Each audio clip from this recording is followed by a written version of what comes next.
Hey guys, welcome to another Achieve More podcast. My name is Anthony. You can find me on YouTube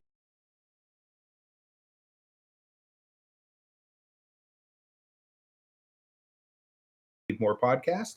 So every single week you'll find another upload up there. And if you want to find out how incredibly handsome we are, that's where you got to go because on Spotify and the other streaming platforms, you only get our soothing voices. You don't actually get to get the eye candy. So come on over to Picksburgh, and that's where you'll find that.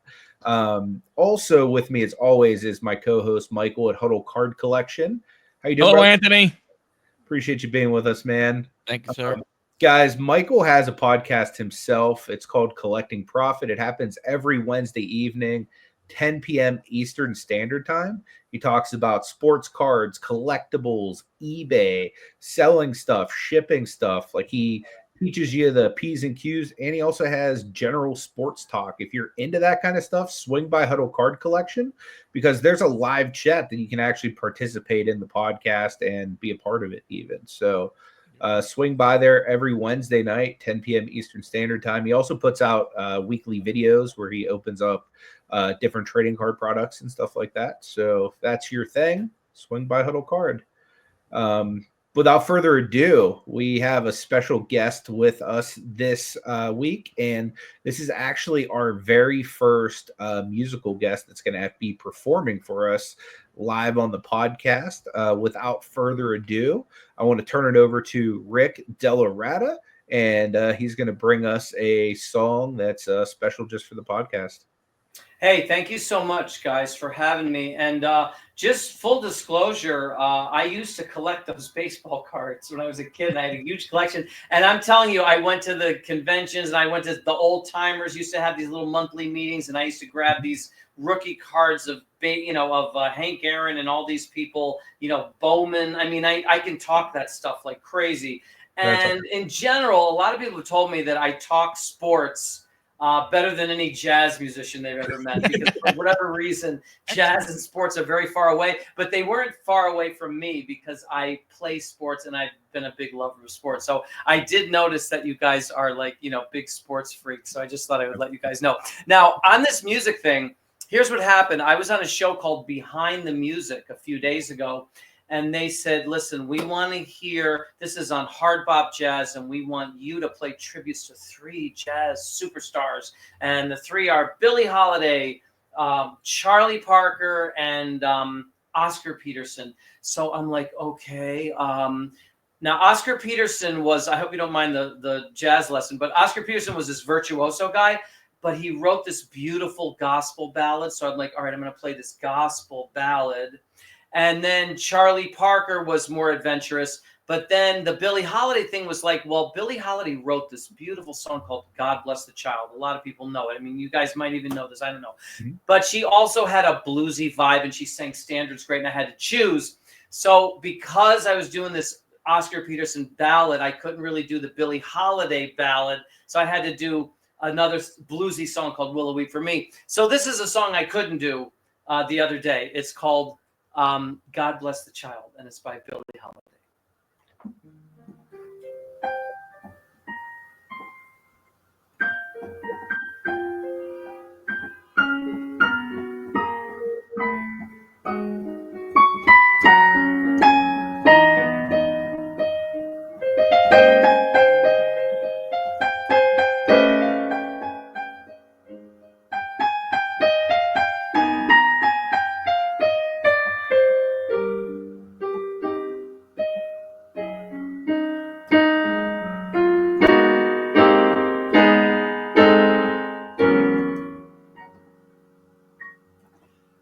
Them that's got shall get, them that's not shall lose. So the Bible said, and it still is news. Mama may have,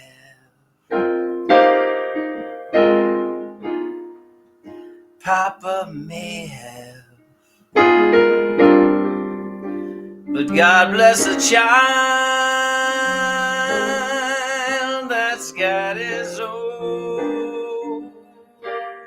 that's got his own.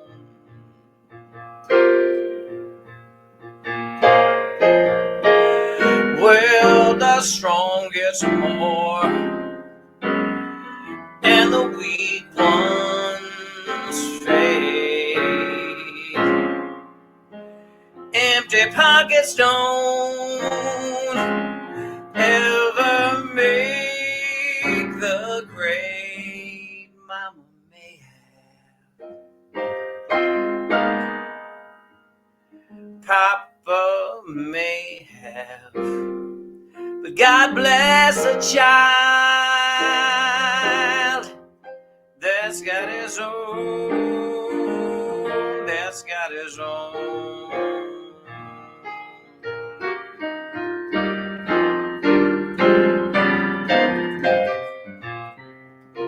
Money, you got lots of friends.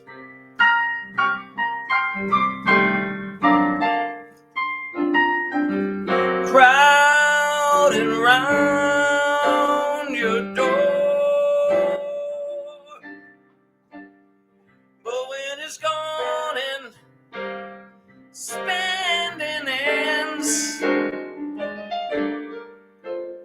they won't come around anymore. Rich relations give crust of bread and such.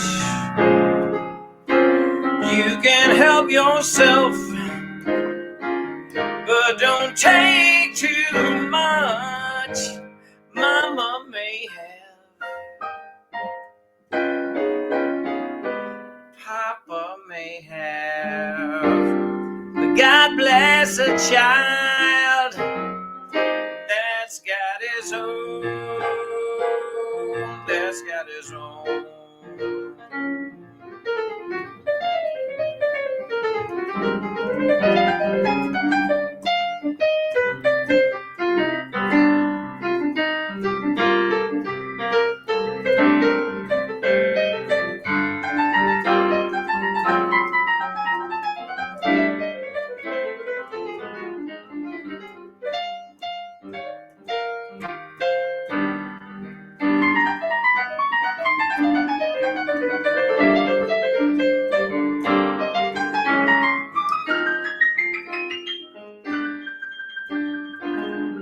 Rich relations give crust of bread and such. You can help yourself, but don't take too much. Mama may have, Papa may have, but God bless a child that's got his own, that's got his own.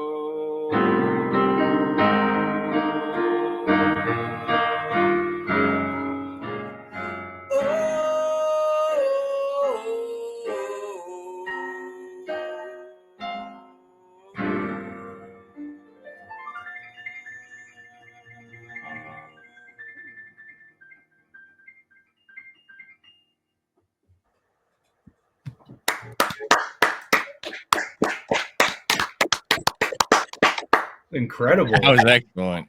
Wow. If guys watching and or listening, if you don't hit that thumbs up button for anything else, you need to hit it for this man right now, because that was incredible. Thank you so much for bringing that to the podcast. That's a first for us. And, like it's a real honor that you did that. So thank you so much, Rick. That was incredible. Pleasure, Anthony, and good timing. I'm glad you guys placed it right in the right spot, I think. Yeah, absolutely. So tell us a little bit about your musical journey. What got you into playing piano and singing? What got you into music in general? Well, it really all started with a piano. I can't see you that well, Anthony, but hopefully the audience can. I can see Michael really well, but okay. I don't know. If the audience can see you, then don't worry about it. Anyways, Yeah, I just want to let you know, just in case the audience can see it. Okay. It started for me with a piano that showed up in my living room on Christmas Day. So what kind of really got me confused was, I knew that I was about 6 years old, and I knew that Santa had brought that giant thing into the house. And I'm looking at the chimney, and I'm like, he couldn't never fit it down here. And with this reindeer, and I'm like, he must have gone through an unbelievable pain in the ass to give us this, whatever this jalopy is in our living room. I better figure out what the hell it is out of respect, really. I was basically out of respect for Santa. I figured try to figure out what the hell this thing is that he brought in here. And that's where it started, because I was really just so blown away that, he would think of us these guys on a sled. I'm thinking this has got to be unbelievable, the feat he did to bring us this piano. So, one thing led to another. And next thing I knew, I did get caught. This was all on the, on the fly. I saw you for a second there, Anthony, by the way. This was on the fly, and I did eventually get, someone ratted me out, or maybe my mother heard me in the other room. We don't know, but I ended up in piano lessons. So now I still had my own explorations. I still want to figure it out on my own, but I also had the lessons. So I had two things going on with that. But then I also had the music that the kids were listening to at school, which I loved. I loved the music, whatever. It was top 40 radio, same stuff you guys grew up with, right? The music on the radio, So I had that, and I was like, that's interesting, that music, and they use a piano for that, and I played the piano, trying to put two and two together here. And then eventually, I started playing in bands, and one thing led to another, I had to quit my paper route, unfortunately. Bad news for the paper company. But I guess, one giant step for mankind for me. And so now I've got a bunch of things going. I have, the classical music lessons. I have my own improvisation. I have the school thing where I play in a band that plays the dances at the school. The music that we listen, that we grew up with, rock and roll. I'm playing that, electric keyboard, and playing in a grown-up band. I'm playing the church organ, And then I really screwed myself when I kind of opened up a drawer, what is it, the Curious Cat in Dr. Seuss or whatever. I have to open up this drawer in a library. I don't know what we're doing in the library, but I opened up a drawer and I'm like, what the heck is all this? And it was just full of records. I don't know what they're doing in a giant drawer, but I'm like, I better start. I had to took one out of the library, start taking them out of the library. They were all jazz records. So, I've had my hands full ever since that moment. That was like the overload point, That's wow. Awesome. Well, do you remember what some of those first records were that you listened to? Well, some of the jazz records, forget it. They were going over my head, especially if I listened to somebody like John Coltrane or something, which I would listen to because I'm like, must be a reason he recorded this stuff, but it's flying over my head. I can't comprehend it, but I know, the only thing I do know is that there's serious content going on with this jazz music.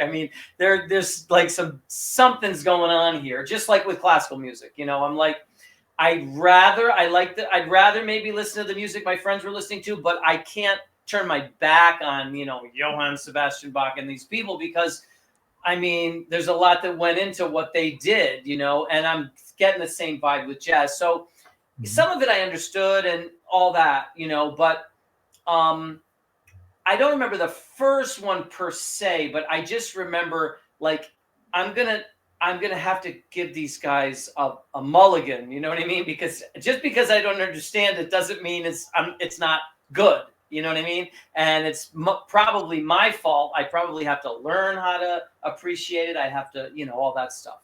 But I do remember some. I remember the Beatles with my grandmother and aunt or things like that. I remember playing those songs on the radio, whatever, Elton John and Grand Funk Railroad. You guys are a similar age to me, right? You remember those bands, right? Absolutely, yeah. And Anthony might not. Anthony is a youngster. I can't see him as well out there. I mostly see Michael, and Michael looks closer to my age. But anyway, at the same time, my aunt was bringing me a pack of baseball cards every time she came home from work. If I was at my grandmother's, she would always give me a pack of baseball cards. So, you know, I was doing that, and I was following the Yankees. Mickey Mantle was still playing for the Yankees. So, you know, if I could get a Mickey Mantle baseball card, that pretty much beat anything going on with music. Mm-hmm. Sure. For sure. For sure. So the early records led you to your love of jazz? Well, it just progressed. I mean, I loved being able to play something that I made up, my own notes rather than notes on the page. I love that idea. So that concept was always good.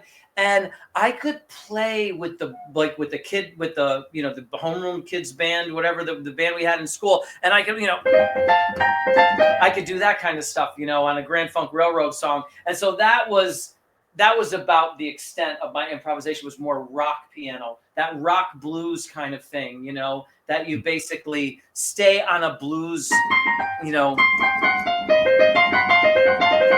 just play those notes over and over again, and people, as long as they're smiling, that it's like, you got them. You don't have to, you don't really have to have all this, the broadness and everything. So I was just rocking out on the piano whenever I could, with the little kids bands and all that stuff. And, but I did know that thing was there. And then when I went to college in Boston, I really kind of had to step it up with the actual studies of jazz and all that stuff. I mean, I could improvise, and I had a good feel for jazz, but I really developed in Boston because it was such a hotbed of great musicians and a scene, a pretty heavy scene for music, because Berklee School of Music was there. I was at New England Conservatory because I got in playing classical music.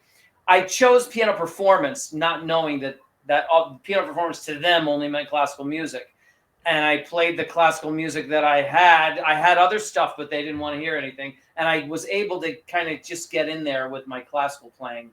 And then from there, I was able to get into the other programs, the other departments, and kind of sneak in and out of this, that, and the other, and just grow in that city, the University of the Streets, as far as, all the musicians in the town and all that. It's really cool. Any unique experiences that you off the top of your head from that? Wow. Well, there's kind of too many, but you'd have to say from what era, like any unique experiences as when I was in Boston, or any from the Boston. In Boston, I did got some, there's a lot of unique experiences that might not resonate with you because you wouldn't know who the people I had them with. But I did get to be the opening act and MC for a jazz legend named Dizzy Gillespie.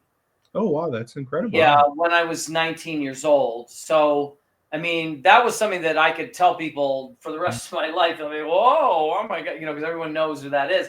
I also played with a famous big band that, your parents would, if they were alive, would go crazy over. And that was the Artie Shaw Orchestra. It was a big orchestra. And if you ever look up Artie Shaw, he was like the Michael Jordan of that era, because in those days, musicians were bigger than baseball players, and he was a big superstar back in his day. And, he was so big that until people died, they would go to his concerts. So basically at 80 some years old, I was still, they still had this Artie Shaw Orchestra that I got in and toured all over the country and all that. I also played with a 50s band called the Platters. Do you remember them? Only You. And those were kind of cushy gigs down on like boats and like cruise ships, in the Caribbean, places like, I don't know, those islands, the Bahamas, the Bermuda, all that stuff. So those are things that you would maybe names that would resonate with you. But I did play every kind of music. I mean, I did crazy stuff. I remember there was a thing called the gig office at New England Conservatory. And I don't know if Berklee had this. I don't think they did. And they were missing out, because I used to go to this gig office and they would post things, and I would just call the people up, because I could play. The classical musicians could only play classical music, just so you know. And the jazz musicians, they couldn't play classical music, and they couldn't really play rock and those styles very well. So I could get these gigs from the gig office that a lot of the other kids couldn't get, or they just wouldn't call the number. I'd call that number. Now, what kind of music? You want a silent movie? You want me to play for a silent movie? Yeah, I'll do it. And I would just go and play for the silent. And I did that once. I got a standing ovation playing. It was a silent movie, and I just had a piano there, and I played the piano. I played the music for the people who watch the silent movie, live music. But crazy things like that, all kinds of crazy, wacky, nutso gigs. And it was fun, and it was, I was able to make money. I mean, some guys were doing these jobs that weren't in music. I was doing all jobs that were related to music, just telling the people I could do whatever they wanted. And usually I could do it because, like I said, I love the idea of playing all styles of music. I mean, anything. Yeah, actually, that brings up a good question. We had a audience member submit a question. We have a segment we like to do every week. Okay. It's called No Dumb Questions, where we let audience members send in questions for future guests. This week's question actually is, if you had to switch your musical genre from jazz to another genre, which would you choose and why? Wow, very, very interesting. Well, if I had to switch it, I would be one of two different, these are two polar opposites. I might either be one of those guys that you see has a lot of, they're like producer types. They almost like one man everything, like they can do almost everything on their own. So I would be one of those guys. Unfortunately, you hear about those guys because they make a whole bunch of money and then they get whacked out on blow, and the next thing they know, they're like a basket case. But there's a guy named Scott Scorch or something. He's on a lot of YouTube videos, and the guy was doing that, like with the beats and all that. And I could do that. It's just that it would take me too far away from my thing. But I might be one of those kind of guys on one end that that made the music, maybe that's, you hear the dance music or whatever. And then I would be like this really avant-garde orchestral composer, because I wouldn't need, in other words, I wouldn't have to make money per se from my composition. So I could write adventurous, crazy, because I did write an orchestra piece once and it got recorded by the London Symphony. That's awesome. At Abbey Road Studios in the Beatles studio in London. That's really awesome. Yeah. It's incredible. That's definitely it was a crazy, because I have a master's degree in jazz composition. So if I had to do something, I might have to just go and like get that out of my system, that composition thing, because I can write the music, like the orchestra music of tomorrow, not really today, but of tomorrow. Do you know what I mean? And that's what I would like to do.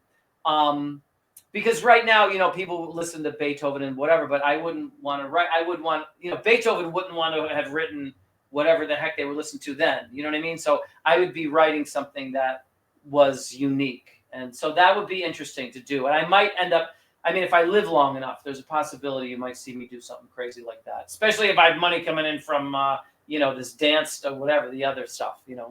The pop stuff. What advice would you have for aspiring musicians? The advice I've been giving lately is, because, music is kind of crazy. They messed it up with the streaming and the Napster, and there's no record stores. You can't sell a physical product in a store like you used to. The business has changed a lot, but it's opened up other avenues and stuff. So the advice I give now is, it's a little parable, and it's really good advice. It's, who knows what is good and what is bad? And there's a 2,000-year-old parable. It's called The Old Man and His Horse. And it's like 2,000 years old in China or something. And it's this guy who has an old man, and he has a horse, and the horse just takes off on him one day, just takes off. And the neighbor comes over and says, "Oh my God, I just want to come to condole. I'm so sorry you lost your horse." And the old man says to him, "Who knows what is good and what is bad?" And the guy said, "Okay, but I just want to say I'm sorry. All right, I'll talk to you later." So he goes home. A couple days later now, the horse comes back with 3 other horses. So now he's got 4 horses in a stable.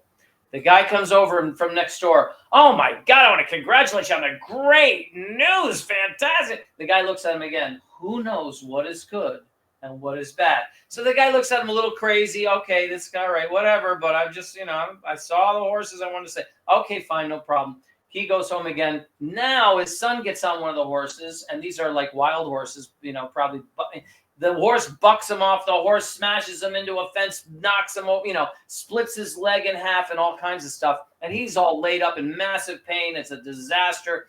Again, the neighbor, I just wanted to say, I'm so sorry about the blah, blah, blah.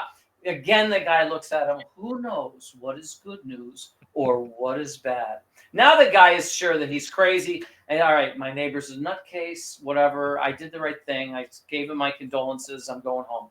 4 days later, knock, knock, knock. It's the government. What do you guys want? We're sorry, but we've got to take all the young, strong men because we're going to war has started. The war has started. We're taking everybody. So sorry, sir, we got to take your son. Sorry, you guys. We can't. We're gonna just have to leave him. All right. We're gonna go next and get the next guy's son. We're just gonna keep going here. We can't take your son. Well, you can't. This guy. We don't know if he'll ever be able to walk. So this guy. So all those guys get killed, and the son, who's the most important thing to this man, is spared because of the bad news. Mm-hmm. So that's what I would say. You don't really know what is good news or what is bad. So you've got to try to, sometimes when you're faced with bad news, don't be so positive that it's bad news. Sometimes getting thrown out of this band is the best thing because that's why you got in that band. So that's what I would tell somebody, to try to look at it from that other perspective and ride those ups and downs that way, if you can. Yeah. Makes sense. Great advice, actually. So I wanted to ask you a little bit about Jazz for Peace. Could you tell us a little bit about it, its mission, kind of how you came to do it? Yeah, so like I had told you guys, I was traveling a lot with all these different bands, and I had even recorded with my own CDs had come out in the 90s. Because after Boston, I played as a sideman with everybody and everything, any kind of music. And then I got to New York, and then I got to the point where I was able to start recording my own albums, my own CDs or whatever, under my own name. So I'm even traveling under my own name now. And I'm really seeing the world and seeing a lot of places. And I'm picking up like pretty strong signals here that music can cut through any kind of situation. I mean, any kind of a conflict. I mean, it's an equalizer. It just places everyone's on a level playing field, and you're reaching their emotions. You're reaching them in a positive way, especially if your music is hitting them. And who the heck knows? There's like potential to solve problems in music. Who the hell knows? You could maybe save the world with music, for all I know. So I had thought all that. So I happen to be living down that way, which is way downtown. I'm in Midtown Manhattan now, but close to Times Square. But I was living in the Lower East Side, and I'm in this little 5-floor walk-up, little apartment, and 9/11 happens, and I get tipped off by a photographer down on Wall Street. And I'm like, let me just go up and take a look. I mean, this is probably some idiot flew a kite into there. Who knows?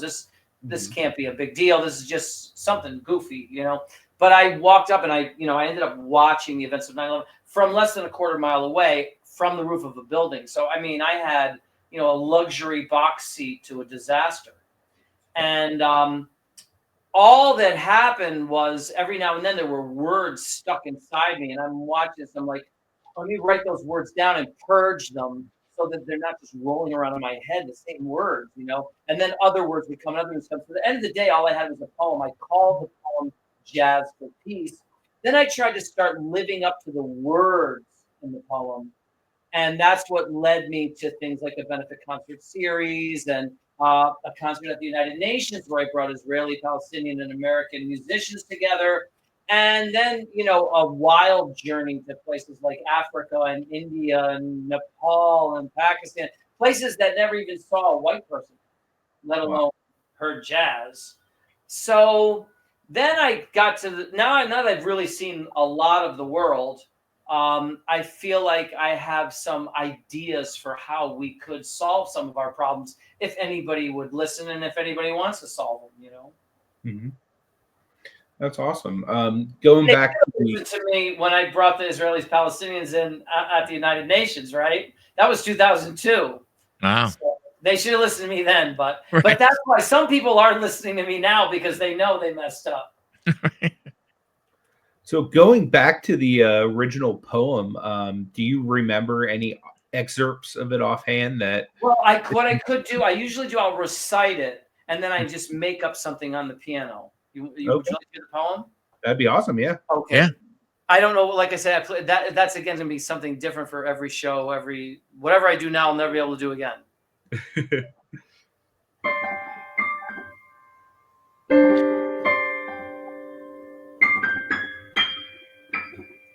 I hear jazz for peace.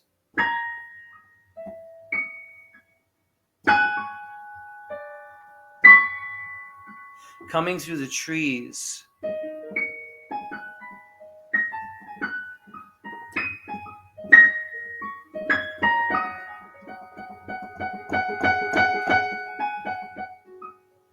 And in my heart it fills me.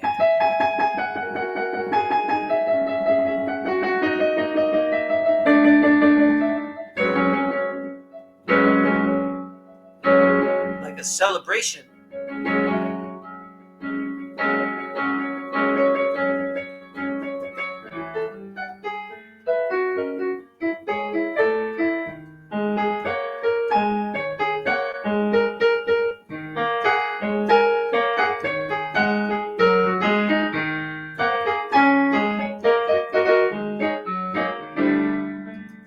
I see the light.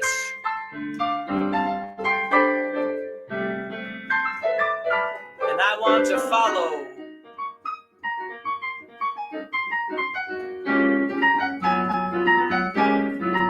Inspired.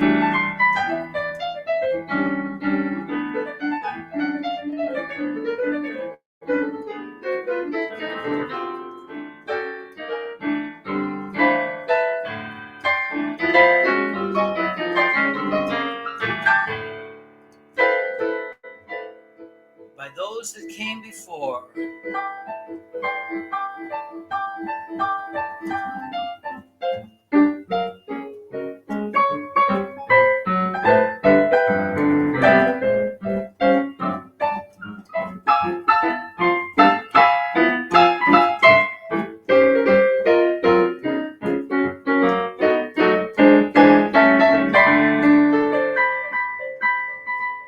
When we speak it, people are inspired by the creativity.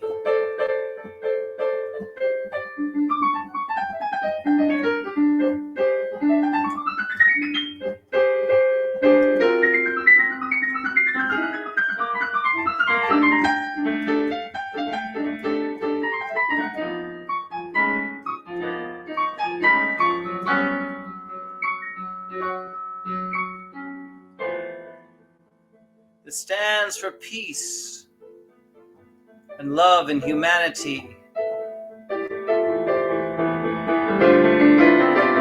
An intelligence that leads to reaching potential that we have in our souls.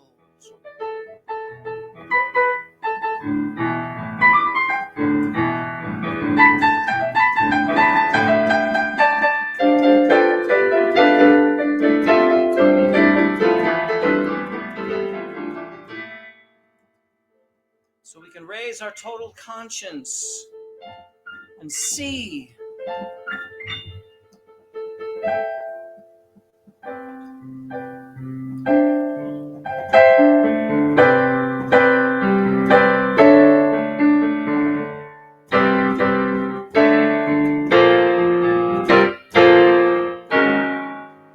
the gift of giving is our greatest privilege.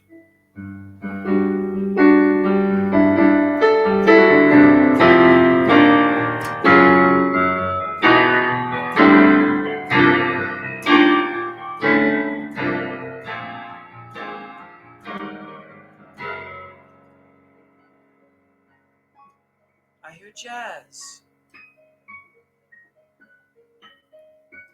for peace.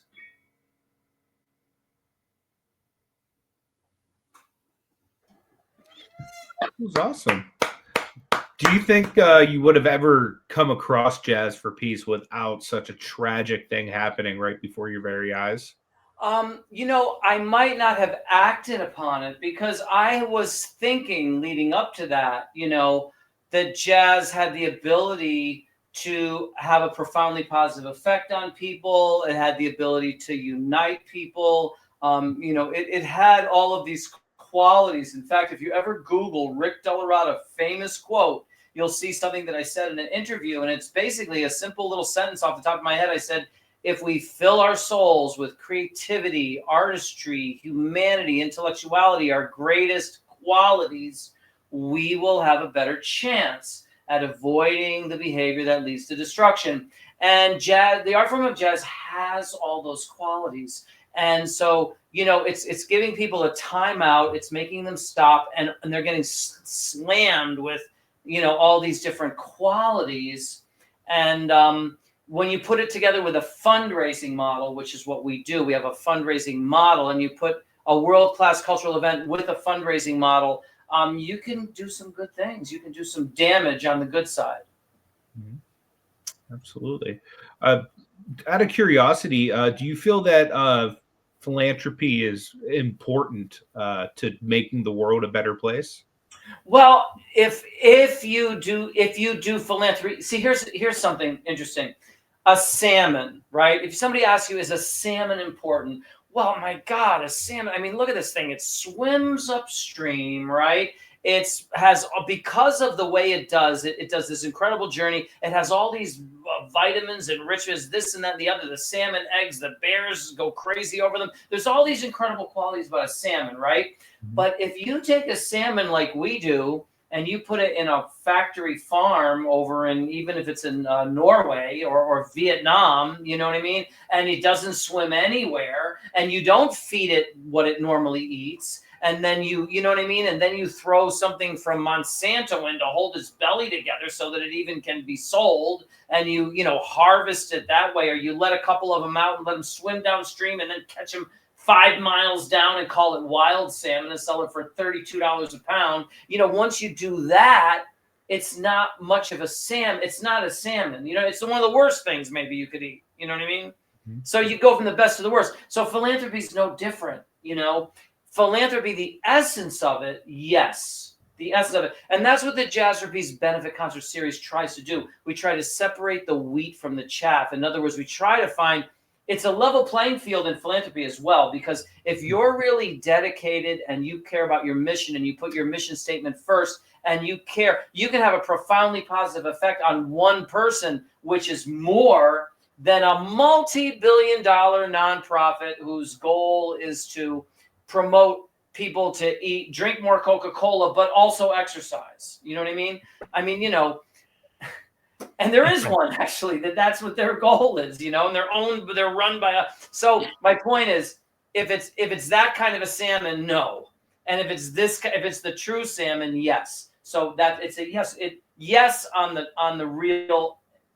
Yes, absolutely. For what Jazz for Peace believes we can do, if we were to separate and get those ones out to the forefront, what we want to do is create a trickle up economy to go alongside the trickle down. Right now we have a trickle down economy, but it's out of balance. You know what I mean? I mean, come on, is anything trickling over to you? I'm not catching any of these trickles, but the bottom line is, it's out of balance, and it's serving some people, not all people. It doesn't serve philanthropy, because in philanthropy, you get the money last. You're going around trying to get donations, and you hope you have a couple of days left in the year to even do what you're supposed to do, to solve your problem. The trickle up economy would be just for philanthropic purposes. Those people would get the funds first instead of last, and when they spend it to do their mission, the funds trickle up instead of down. Now you have trickle up and trickle down, and maybe you'll get somewhere with a balanced program here. Is Jazz for Peace the same band all the time? It absolutely is not. Yeah. So, I don't even know how to explain it. I've traveled so many places and picked up musicians where I've traveled.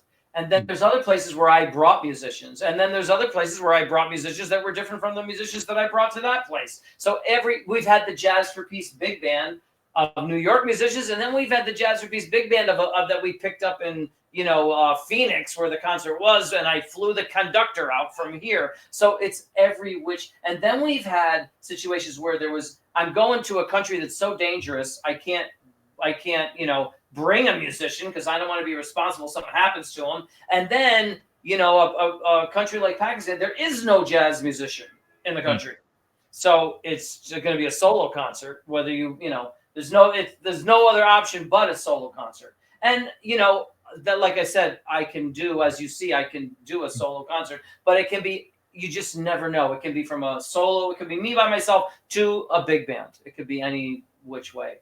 So every possible combination has been done. Nice. Towards the end of the podcast, we like to do a segment called We Have to Ask, but you don't have to answer. So the question we have for you today is, what's next for you? Like what kind of goals do you have as far as your musical career, your personal life, and Jazz for Peace? Well, one thing we do have is we now have the Jazz for Peace podcast. So that's kind of taking off, that's taking what do you call it, a journey of its own. A lot of fascinating people are contacting Jazz for Peace that want to be on that show.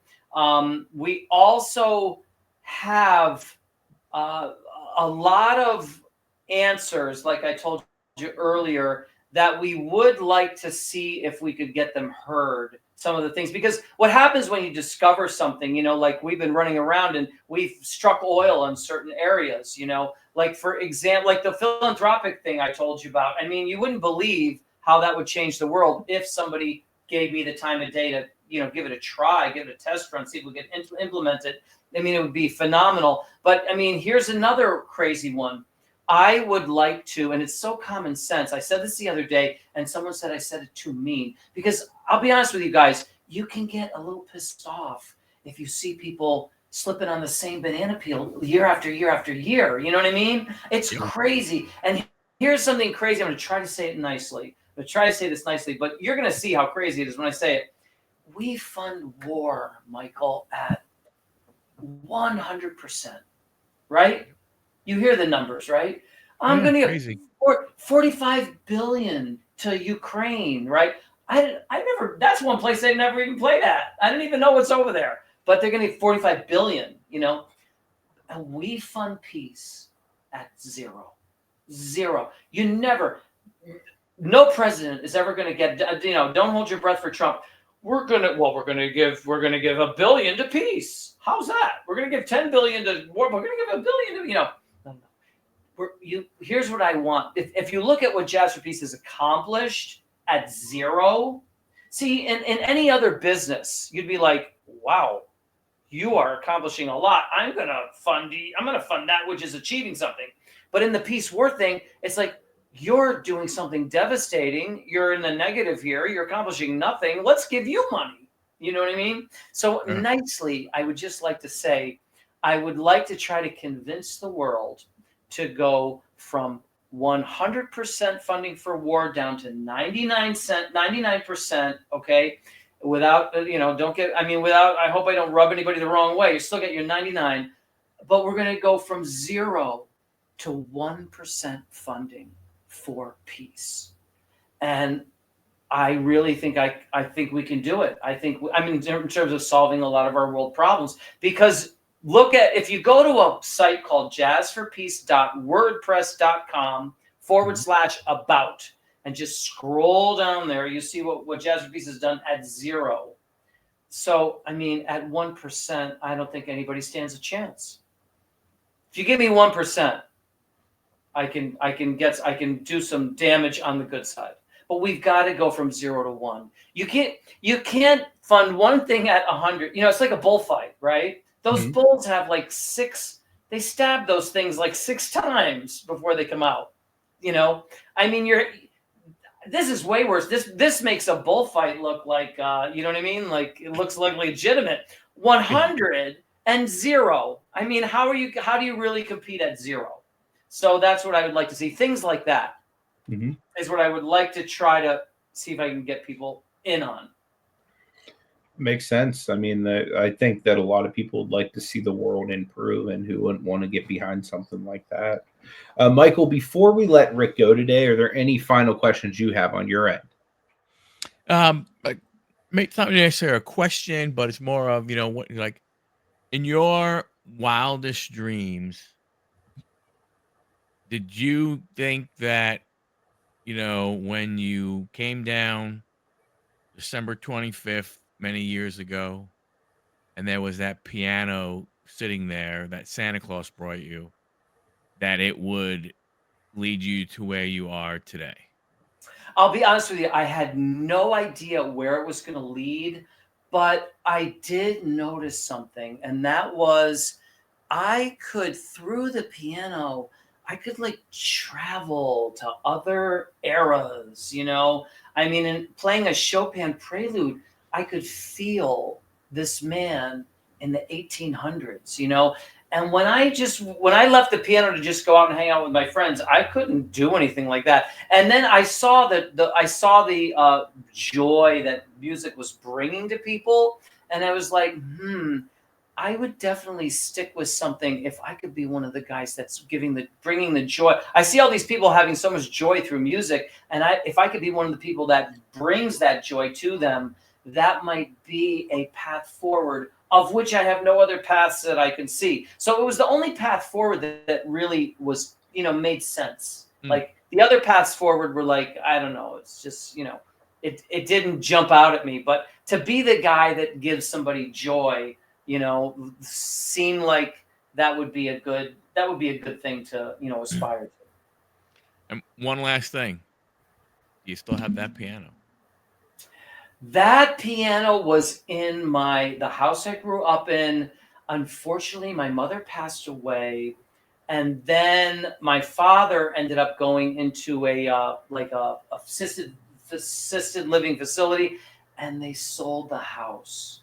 So one of my brothers in my hometown might have that piano somewhere.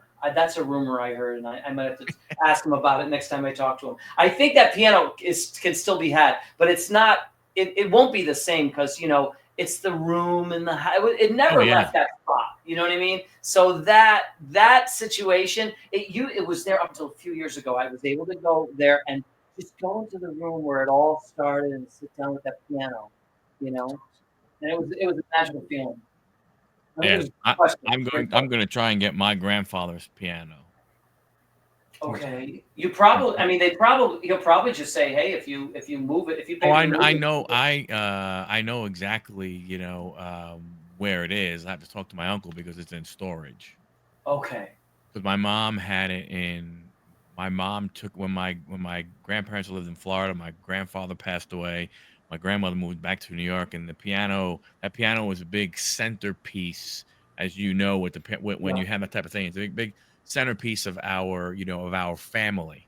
Sure. I mean, I remember my grandfather playing every single morning. Wow. When I would stay at his house, when I would stay with them, I woke up to my grandfather playing the piano.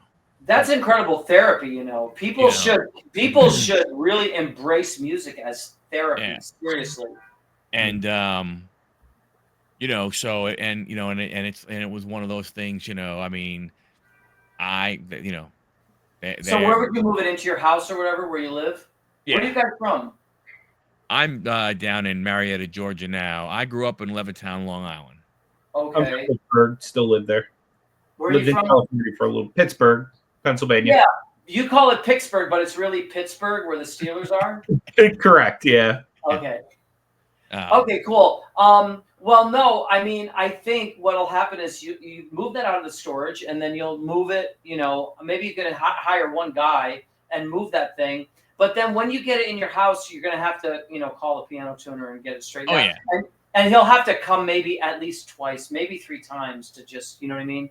Because the moving will, it's going to go out of it could go out of tune pretty quick after he tunes it, because it takes a couple tunings to get it. But it's great news. I'm really happy to hear you doing it. I guarantee you that piano probably hasn't been tuned in probably, I don't know, 20 years or so. Yeah, but it's more like it's just a big piece, of our family. Like my uncle. Great. My uncle's played, my uncle was, in a band, in New York that, went to live his dream. They moved out to Las Vegas. They were opening up, at the casinos, the big halls for some, share and big, back in, in those types of, shows and all kind of stuff. So, this is like the one, piece of our, family history. So. That's good. awesome. I'm glad to hear that. That's good news. Yep. Yeah. Rick, before we let you go today, can you tell people again where to find you and anything that you want to promote? Well, there's jazzforpeace.org is our website, jazzforpeace.org. My name, if you put that .com, rickdellarata.com, that's if you just want to find out about me. And if you put my name, famous quote, you'll be on that roller coaster that I talked to you about earlier. That's pretty a lot. I mean, there's a really cool site for entrepreneurs that I'm on, and it's called enterprisezone.cc. And it's really cool because they call up people like more famous than me, Richard Branson or this one or that one, but they called me too a couple times, and they ask you a question, you only have 100 words to answer it.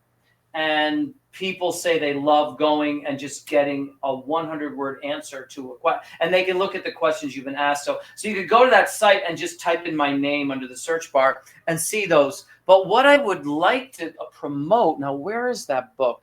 I do have a book, but I don't know. I'm so sorry. Let me grab this book 1 second. Sure. Okay, here's the book. This is the book. It's called Paving the Path for Peace Through Music. And it's a very interesting book. If you really want to really get into the real uniqueness of this journey, because it is a journey that no one has had, because like I told you, just traveling to all the places that a musician travels, that's not too many people can say they did that. But then I went to places that even musicians never have been, So it's very with a mission, with the mission of Jazz for Peace, working for outstanding causes, helping all kinds of people, indigenous people. So it is an amazing book, and it's available on Amazon. Paving the Path for Peace Through Music, the amazing story of Rick DellaRatta and Jazz for Peace. That's awesome. Great. Cool. So guys, listening to this at home, make sure you check out Rick. I'm going to have everything we just talked about linked in the description notes, whether you're on YouTube, Spotify, or anywhere else. In the description notes of this podcast, you can find all of those links. I'm also going to have a link to Michael's channel, Huddle Card Collection, where you can go and be a part of his live podcast every Wednesday at 10 p.m. Eastern Standard Time. I'm also going to link my channel, Picksburgh, where you can come and see all of my travels I do with my fiance, and you can also come and see the video format of this podcast as well, guys. Until next week, guys, we appreciate you watching this. Rick, we appreciate your time. One thing Michael says every week, we cannot get time back, and we appreciate you spending it with us today. Till next week, guys, may God bless you. We hope you take it easy. Thanks, everybody.